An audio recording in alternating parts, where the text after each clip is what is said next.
ایک مرتبہ مولا فرماتے ہیں دو طرح کے زندان تھے. ایک زندان جس میں روشن دان بھی نہیں تھا, کوئی روشنی نہیں آتی تھی, ہاتھ کو ہاتھ سجھائی نہیں دیتا تھا. دوسرا زندان جہاں پہ چھت نہیں تھی. مولا فرماتے ہیں بارش ہوتی تھی تو بیویوں پہ آتی تھی, دھوپ پڑتی تھی تو بیویوں پہ آتی تھی. کہ ایک مرتبہ ایک زندان میں چھت نہیں تھی. میری بہن نے سوال کیا, بھائیا یہ صبح صبح پرندے کہاں جاتے ہیں؟ مولا نے کہا بہن یہ دانہ چگنے جا رہے ہیں, یہ پانی پینے جا رہے ہیں. جب شام ہوئی کہا بھائیا اب یہ پرندے کہاں جا رہے ہیں؟ کہا بہن یہ اپنے گھروں کو واپس جا رہے ہیں, یہ اپنے آشیانوں کو واپس جا رہے ہیں. مولا کہتے ہیں میری چھوٹی سی بہن نے ایک سوال کیا, بھائیا پرندے تو اپنے گھروں کو واپس چلے جاتے ہیں, کیا قیدی بھی اپنے گھروں کو واپس جاتے ہیں یا قیدی زندانوں میں مر جاتے ہیں؟ اجرکم اللہ. بس بھئی آپ پہ کوئی پابندی تو نہیں ہے رونے کی. اجرکم اللہ. آج امام سجاد کا پرسہ دیجئے گا 3 بیویوں کو.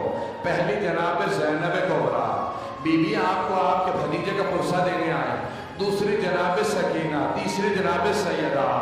میں آج کہہ رہا تھا 4 تابوت ایسے ہیں جو بڑے ہی مظلوم تابوت ہیں. پہلا جناب فاطمہ زہرا کا تابوت ہے, صرف 14 افراد تھے تابوت میں, صرف 14 افراد تھے.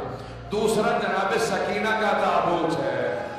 کبھی زندانوں میں آپ نے قبریں بنتی نہیں دیکھی ہوگی, یہ ایسا ہے تابوت کہ زندان میں قبر بنی. تیسرا امام سجاد کا تابوت ہے, اس تابوت پہ زنجیریں پڑی ہوئی تھی. چوتھا تابوت کس کا؟ امام موسیٰ کاظم کا. 4 مزدوروں نے پورے بغداد میں تابوت کو رکھ دیا تھا. اجرکم اللہ. بس میں نے تمام کر دیا. آج ہشام ابن عبد الملک نے ولید ابن مروان نے امام کو زہر دے دیا. جب زہر دیا نا تو ایک مرتبہ سارے امام کے بچے جمع ہونے لگے. امام باقر آگے بڑھے, سارے امام کے بہن بھائی جمع ہونے لگے. مدینے کے تمام سادات جمع ہونے لگے. امام حسن کی جو نسل سے سادات تھے سب جمع ہو گئے. ارے چوتھے امام کو زہر دے دیا گیا. 25 محرم کو امام کو زہر دیا نا, سب جمع ہونے لگے. کہا رہے چوتھے امام کو زہر دے دیا. جب سب جمع ہو گئے کوئی پانی لے کے آ رہا تھا. کوئی مولا آپ کو اگر پیاس لگی ہے, کہا نہیں پانی مت لاؤ, میرا بابا پیاسا مارا گیا. کہا ہے میرا بابا پیاسا مارا گیا, مجھے کوئی پانی نہ دو. ایک مرتبہ امام تڑپنے لگے. 5ویں امام آ گیا, کہا بابا میں آپ کا جنازہ پڑھاؤں گا. کہا بیٹا آپ میرا جنازہ پڑھانا. ایک مرتبہ سب سادات نے کہا بڑے شان و شوکت سے جنازہ اٹھائیں گے. کہا خبردار میرے جنازے میں شان و شوکت نہ ہو. ہائے میرا بابا کربلا کی ریت میں 3 دن جنازہ پڑھا رہا, کوئی دفنانے والا نہیں تھا. میرے بابا کے لاشے پہ گھوڑے دوڑا دیے.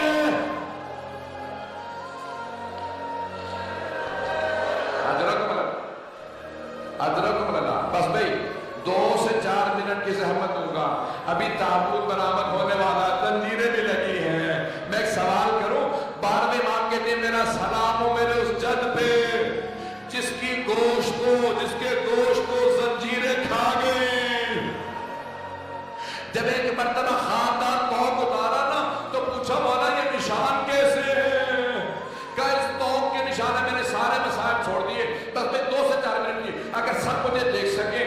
3 ایسی ہستیاں ہیں جو جب غسل دے رہے تھے غسل چھوڑ کے رونے لگے. پہلے علی ابن ابی طالب ہیں. جب جناب سیدہ کو رات کی تاریکی میں غسل دے رہے تھے, کہا سیدہ اپنے ہاتھ کو ہٹائیں. جیسے کہا نا ہاتھ کو ہٹائیں, بی بی کا ہاتھ ہٹا. علی جیسے شیر ظرف عام زمین میں پھینکا, اپنی پیشانی کو دیوار پہ رکھا, بلند آواز سے رونے لگے. کہا ہائے سیدہ. جناب فضہ نے پوچھا یا علی کبھی شیر بھی ایسے رویا کرتے ہیں؟ یا علی کبھی شیر بھی ایسے روتے ہیں؟ کہا فضہ سیدہ نے مجھ سے چھپایا, سیدہ کا پہلو شکستہ تھا. یہ پہلے امام ہیں جو غسل کو چھوڑ کے رو رہے ہیں. دوسری ہستی کون ہے؟ جناب زینب کبریٰ. جب زندان میں ایک بچی کو غسل دے رہی تھی, کہا سید سجاد میں سکینہ کا کرتا اتار دوں یا کرتے سمیت